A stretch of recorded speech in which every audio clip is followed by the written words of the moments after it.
Assalamualaikum warahmatullahi wabarakatuh. Let me introduce myself. My name is Fardianti and my friends Devi Oktaviani Putri and Tasha Ramadhani. We are from Group 11. In this presentation, we will discuss about aspect of meaning linguistic of uh, translation. First, will be explained by Devi Oktaviani Putri. I will explain about linguistic aspect. Linguistic aspect has an impact on translation outcomes. The more we understand the linguistic aspects, the better our translation work will be. Many other linguistic aspects can help a translator do his work. It is semantic and formatting. Linguistic aspek-aspek linguistik sangat berpengaruh terhadap terjemah dalam teks terjemahan. Semakin tinggi pemahaman penerjemah dalam aspek-aspek linguistik, maka semakin baik pula hasil terjemahan yang dibuat.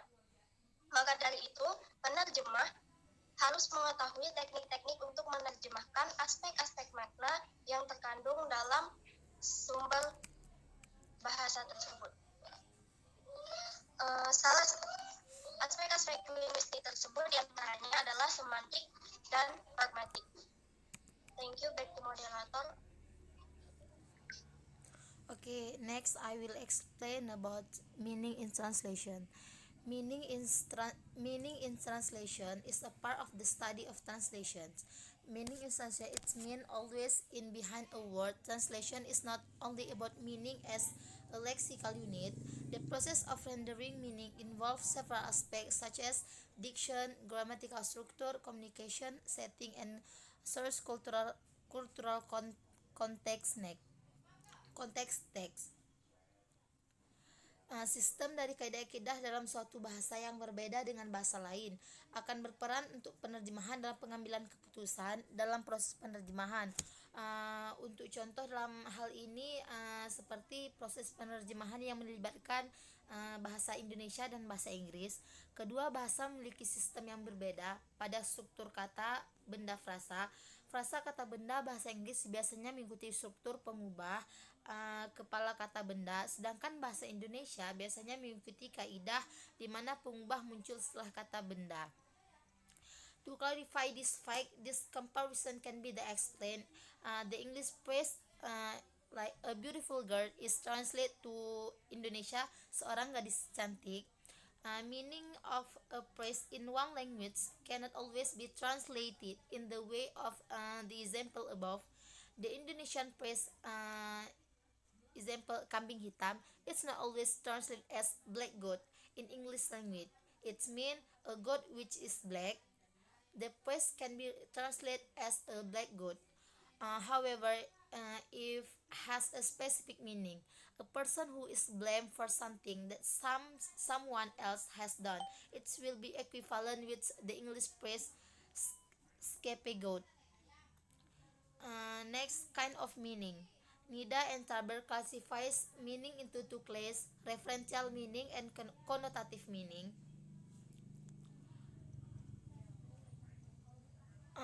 First, referential meaning. Referential meaning is a word as symbol which refers to an object, process, abstract things, and relation.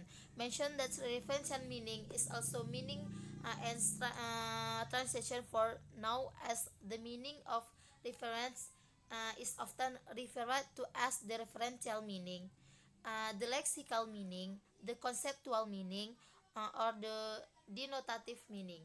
Giving the meaning of a word referentially as a translator must be aware of any marker appear in the text.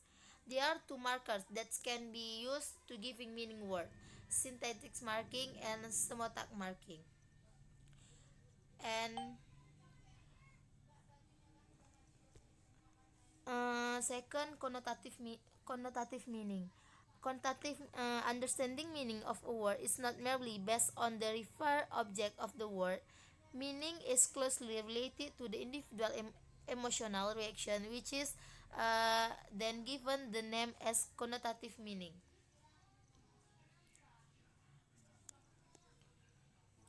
Uh, Terkadang Terkadang seorang penerjemah juga perlu memberikan reaksi emosional untuk kata.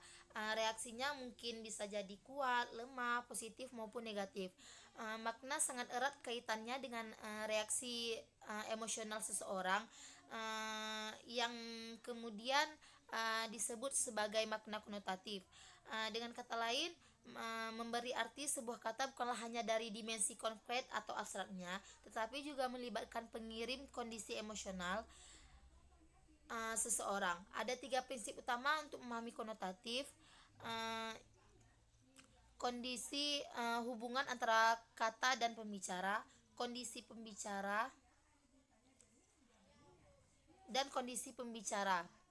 Uh, Misalnya, kondisi pembicara itu kata yang sama diungkapkan oleh pembicara yang sama tetapi dalam kondisi yang berbeda, atau setting dapat memunculkan makna konotatif yang berbeda. Beberapa ekspresi terkait dengan lingkungan tertentu seperti di kantor, di pasar maupun di ruangan terbuka. Seperti contohnya, ada seorang wanita yang bertemu temannya saat dia sedang berbelanja di sebuah pasar.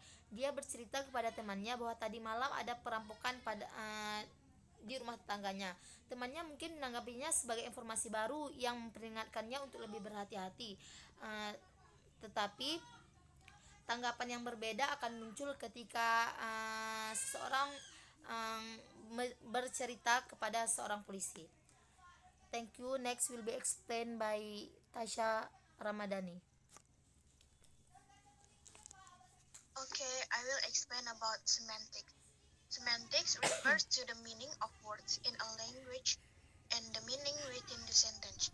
Semantics consider the meaning of the sentence without the context. Jadi maksudnya itu semantik mengacu pada makna kata dalam bahasa dan makna dalam kalimat. Semantik juga mempertimbangkan makna kalimat tanpa konteks. Dalam bidang semantik berfokus pada 3 hal dasar, yaitu hubungan kata dengan objek yang ditunjukkan olehnya, hubungan kata dengan penafsirannya, dan dalam logika simbolik, hubungan formal tanda satu sama lain. Semantik hanyalah makna yang diberikan oleh tata bahasa dan kosakata. Itu tidak diperhitungkan makna tersirat apapun. Dalam pengertian ini ada fokus pada aturan umum penggunaan bahasa. Masuk ke dalam contoh, he was so tired he could sleep for days. In this example, we have a guy who is so tired he can sleep for days. Is he really tired going to sleep for days? Semantically, we would need to take the sentence to mean exactly that. But in casual conversation, the listeners and speakers might tell you that the guy was just saying he was really, really tired, and using those words to convey that meaning instead of saying he was really tired. Jadi, he was so tired he could sleep for days. Artinya kan dia sangat lelah, dia bisa tidur berhari-hari. Tapi di dalam semantik kita menggunakan dengan makna lain, yaitu sebenarnya artinya dia sangatlah lelah. Nah, kemudian contoh yang lain itu bisa juga he hasn't taken a shower. Jadi bukan berarti dia nggak pernah mandi, tapi dia belum mandi untuk hari ini. Atau dalam kata itu run memiliki banyak arti, seperti meaning physical running, the part or go, I have to run, man, it has run its course. Dan dari semantik ini kita dapat mengkonklusikan bahwa semantik adalah studi dan analisis tentang bagaimana bahasa digunakan secara kiasan dan harfiah untuk menghasilkan makna. Semantik berusaha untuk menggambarkan bagaimana kata-kata digunakan, bukan untuk meresepkan bagaimana mereka harus digunakan. I think that's all of my topic. Back to moderator. Thank you. Okay, next will be explained by Devi Oktaviani Putri. Okay, next is pragmatics. Pragmatics refers to how words are used in a practical sense. Words can mean different things, and often the same word can mean something different depending on the context in which it is used. Example is, will you crack open the door? I am getting hot. Jika semantik dia definisikan dengan arti sebenarnya dari teks ataupun kalimat, maka pragmatics ini lebih merujuk kepada bagaimana kata-kata digunakan dalam arti yang praktis. Jadi, atau juga disebut pragmatics itu diartikan sebagai kata yang tergantung pada konteksnya ataupun situasi-situasinya. Contohnya seperti will you crack open the door, I am getting hot. Secara semantik, crack artinya adalah retak ataupun patah, tapi dengan diartikan dalam pragmatik artinya adalah bisakah kamu membukakan pintu sedikit, aku mulai kepanasan. Dari kalimat tersebut bermakna bahwa si pembicara ingin dibukakan pintu sedikit untuk membiarkan udara masuk. Jadi crack di situ mempunyai arti yang berbeda dengan semantik. Thank you, back to moderator. Okay, thank you for your greeting attention, and I say assalamualaikum warahmatullahi wabarakatuh.